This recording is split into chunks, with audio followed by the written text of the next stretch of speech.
செய்து அவளுக்கு தேவையான உதவிகளை செய்து நாங்கள் கிறிஸ்துவை அறிவித்துக் கொண்டு வருகிறோம்.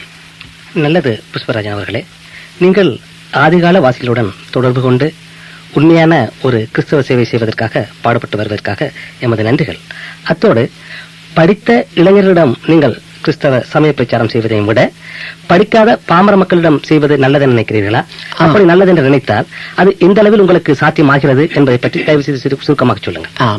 அது இப்பொழுது டவுன் பக்கத்திலேயோ அல்லது பட்டணம் பக்கங்களிலோ சுவிசேஷ வேலை செய்வதற்கு அநேக ஊழியக்காரர்கள் இருக்கிறார்கள். ஆனால் காடுகளுக்குள் சென்று சாப்பிட வழி இல்லாதபடி, படுக்க வழி இல்லாதபடி மரத்தின் மேல ஏறி நாங்கள் ராத்திரியெல்லாம் படுத்து உறங்கிக் கொண்டிருப்போம். பிறகுதான் அவளை சந்திப்போம். இப்படி கடினமான ஒரு சூழ்நிலையில அவளுக்கு கிறிஸ்துவை அறிவிப்பது என்பது ஒரு மிகப்பெரிய ஒரு ஆசீர்வாதமான ஒரு ஸ்லாக்கியம். கஷ்டமான இந்த வேலைதான் கர்த்தரும் விரும்புகிற வேலையாக நான் அறிகிறேன்.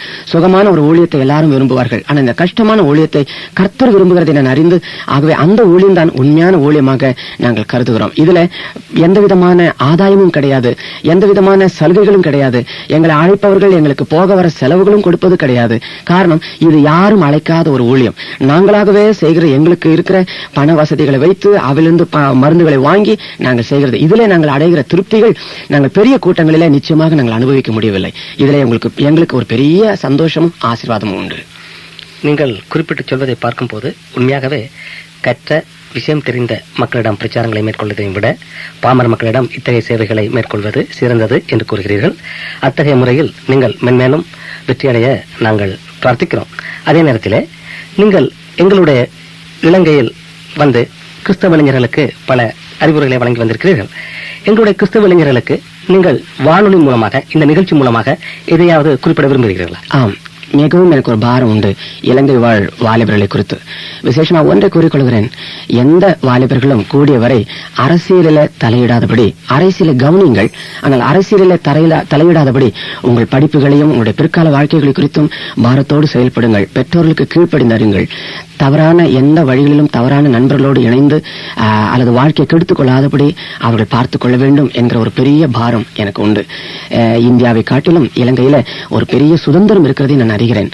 அந்த சுதந்திரம் அதிகமான அளவு அவர்களை கெடுத்து விடாதபடி அவர்கள் தானே தங்களை, இந்த சுதந்திரத்தை நல்ல வழியில பயன்படுத்தி அவர்கள் சந்தோஷமாய் வாழ வேண்டும், உண்மையான தெய்வத்தை அறிந்து சமாதானத்தோடு வாழ வேண்டும் என்று நான் வாஞ்சப்படுகிறேன், பாரப்படுகிறேன். இலங்கையில் உள்ள வாலிபர்களுக்காக நான் ஜெபிக்கவும் செய்கிறேன்.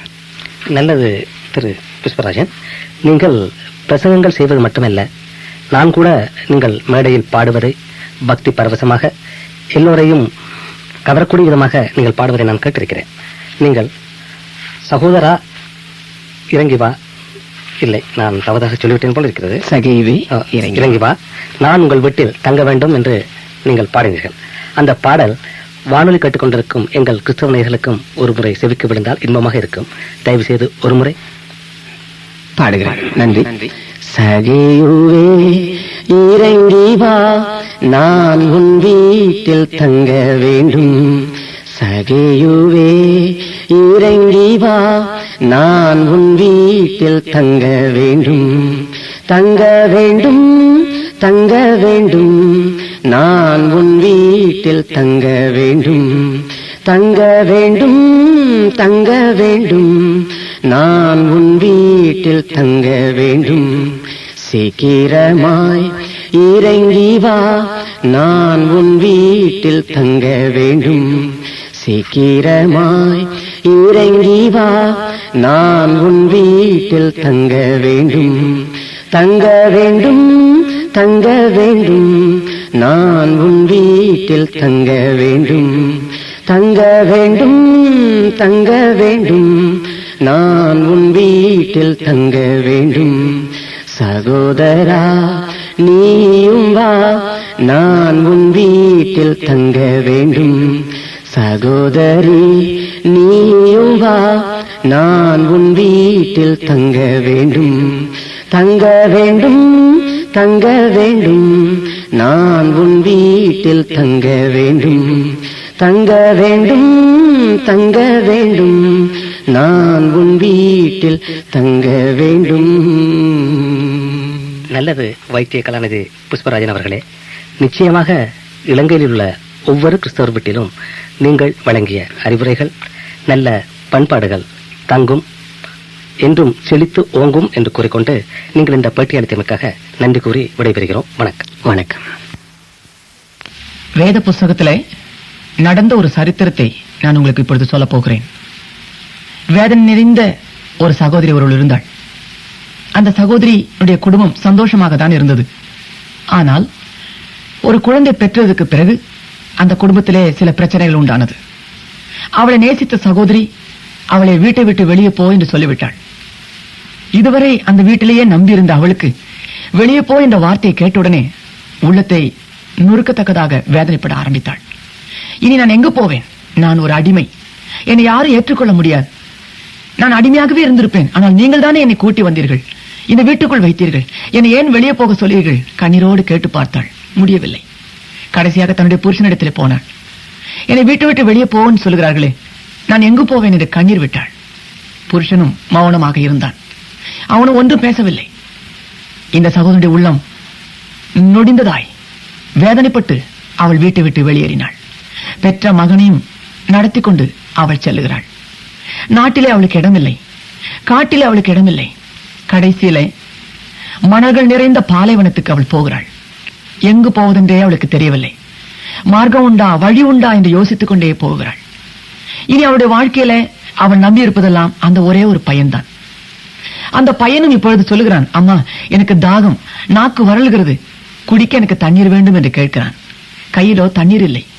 என்ன செய்வாள்? மகனே, எனக்கும் தான் தாகிக்கிறது, நான் என்ன செய்ய முடியும்? தண்ணீர் இல்லையே என்று சொல்லி அங்கலாய்த்தாள். அவன் மேலும் மேலும் கஷ்டப்பட்டான். அம்மா, இனி ஒரு அடி கூட என்னால் நடக்க முடியாது. அது மாத்திரமல்ல, என்னுடைய நாக்குகள் ஒட்டுகிறது, என்னால் நடக்க முடியவில்லை, என்னால் பேச முடியவில்லை, என்னால் மூச்சு இழுக்க முடியவில்லை, நான் மரித்து போய்விடுவேனோ என்று பயம் இருக்கிறது. மகனை பார்க்கிறாள் தாய். ஐயோ, இந்த மகன் இன்னும் கொஞ்ச நேரத்தில் மரித்து விடுவான் போல இருக்கிறதே. தாகத்தினாலே அவன் துவண்டு துடிக்கிறதே அவனால் கால சகிக்க முடியவில்லை. அவனை இழுத்துக்கொண்டு இன்னும் கொஞ்ச தூரம் நடக்கிறான். இப்பொழுது நடக்க முடியவில்லை. அவனும் விழுந்து விட்டான். நன்றாக புரிகிறது, இன்னும் சில நிமிஷத்துக்குள்ளாக தன்னுடைய மகன் மரிக்கப் போகிறான். தான் பெற்ற மகன் தன் கண்களுக்கு முன்பதாக மரிப்பதை அவளுக்கு காண சகிக்கவில்லை. ஆகவே அந்த மகனை ஒரு இடத்திலே கொண்டு போய் வைத்துவிட்டு இவள் வேறொரு பக்கமாக திரும்பி புலம்பி புலம்பி புலம்பி அழுகிறாள். தன்னுடைய வேதனை நிறைந்த கதைகளை யோசிக்கிறாள். தன்னுடைய வாழ்க்கையை யோசிக்கிறாள். ஆரம்ப காலம் எப்படி இருந்தது, தன்னுடைய வாழ்க்கை எப்படி ஆரம்பித்தது, எப்படியெல்லாம் தன்னுடைய வாழ்க்கை இருந்தது, இதெல்லாம் யோசித்து என்னுடைய சகோதரி என்னை புரிந்து கொள்ளவில்லையே, நான் நேசித்த சகோதரி என்னை இப்பொழுது வீட்டை விட்டு வெளியே தள்ளிவிட்டாள். ஏன் என் புருஷன் கூட என்னை புரிந்து கொள்ளவில்லை, என் மனதை புரிந்து கொள்ளவில்லை, என் வேதனையை புரிந்து கொள்ளவில்லை, நான் எங்கு போவேன், நாட்டு ஜனங்களும் எனக்கு இடம் கொடுக்கவில்லை என்று கண்ணீர் விட்டு புலம்பினாள், கதறினாள். இப்படியாக அங்கலாய்த்துக் கொண்டிருக்கிற சமயத்திலேதான் வானத்திலிருந்து ஒரு சப்தம் உண்டாகினது. ஆகாரே, ஏன் அழுகிறாய்? எங்கிருந்து எங்கு போகிறாய்? இந்த சத்தத்தை கேட்டவுடனே அவளுக்கு சந்தோஷம் தாங்க முடியவில்லை. என் பெயரை சொல்லி என் புருஷன் கூட இதுவரை கூப்பிட்டது கிடையாது. இவ்வளவு அன்பொழுது என்னுடைய குடும்பத்தினர் கூட என்னை கூப்பிட்டது கிடையாது. என் பெயரை சொல்லி இவ்வளவு ஆசையோடு கூப்பிடுகிறது யார்? என்னுடைய வேதனையை அறிந்தது யார்? என்னுடைய கஷ்டங்களை அறிந்தது யார்? என்னுடைய துக்கங்களை அறிந்தது யார்? யாரோ ஒருவர் இருக்கக்கூடும் என்று சொல்லி அப்பொழுதுதான் அவளுக்கு புரிய ஆரம்பித்தது. சப்தம் வந்த திசையை நோக்கி அவள் தன்னுடைய வேதனைகள் எல்லாம் சொல்ல ஆரம்பித்தாள்.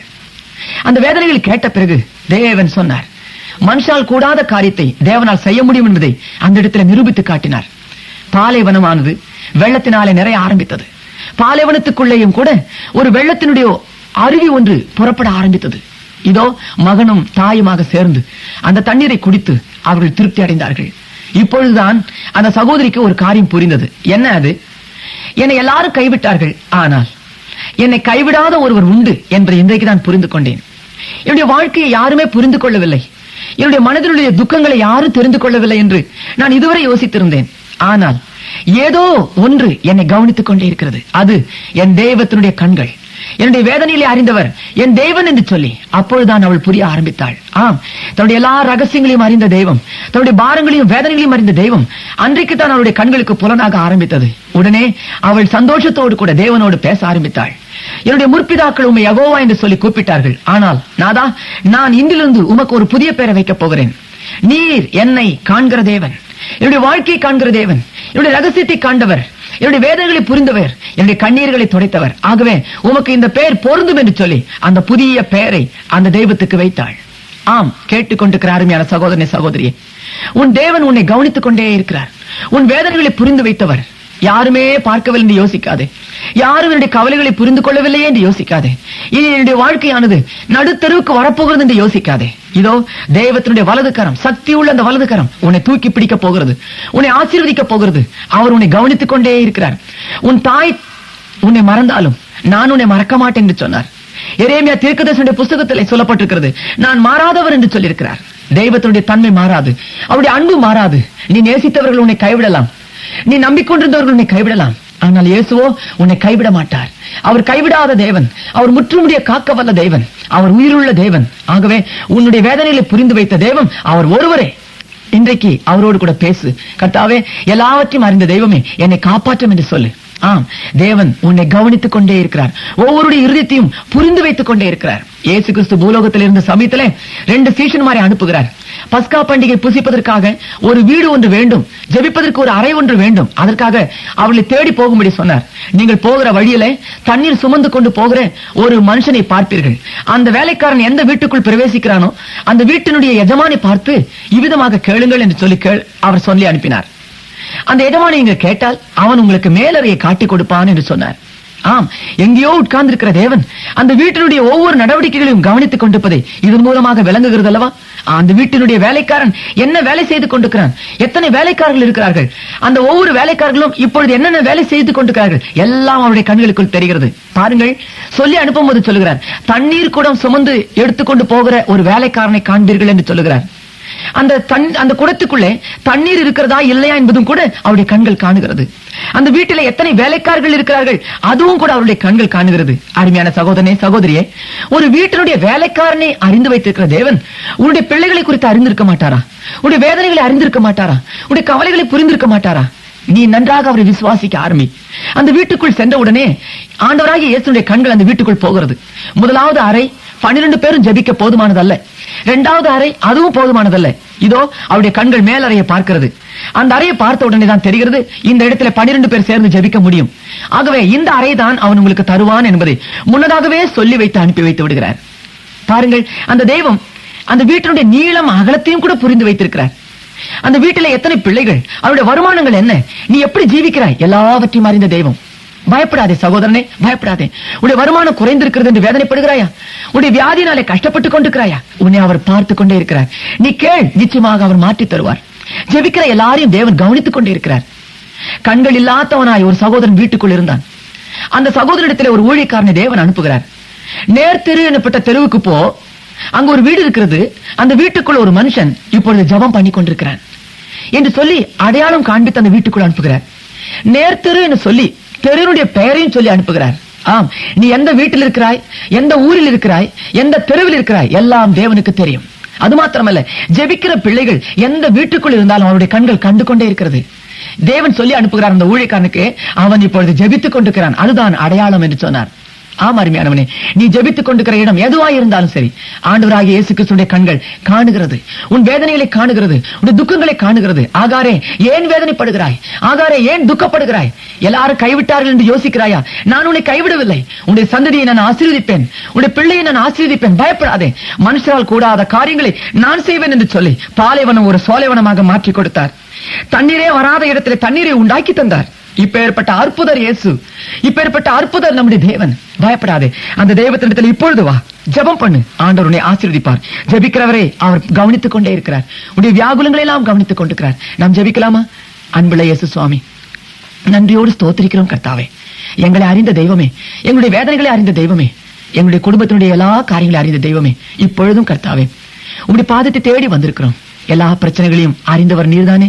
மாற்றித்தாரும் ஆண்டவரே, குழப்பங்களை மாற்றித்தாரும், பிரச்சனைகளை மாற்றித்தாரும், வேதனைகளை மாற்றித்தாரும், வியாதிகளை சுகமாக்கித்தாரும். என்னுடைய உள்ளத்தின் ஆழத்திலே என்னவெல்லாம் நாங்கள் யோசிக்கிறோம் என்பதை உமக்கு தெரியுமே கர்த்தாவே. மனுஷன் முகத்தை பார்ப்பான், தேவனோ இருதயத்தை பார்ப்பான் எழுதப்பட்டிருக்கிறதே. நீர் இருதயங்களை ஆராய்ந்து அறிகிறவர். இப்பொழுதும் உள்ளத்தின் ஆழத்தில் இருக்கிற துக்கங்களை மாற்றி சமாதானத்தோடு வாழ தெய்வமே எங்கள் எல்லாருக்கும் நீர் கிருபை செய்ய வேண்டும் என்று கர்த்தரும் ரட்சகருமாகிய இயேசுவின் நாமத்திலே தாழ்மையோடு ஜெபிக்கிறோம் பரிசுத்த பிதாவே. ஆமென்.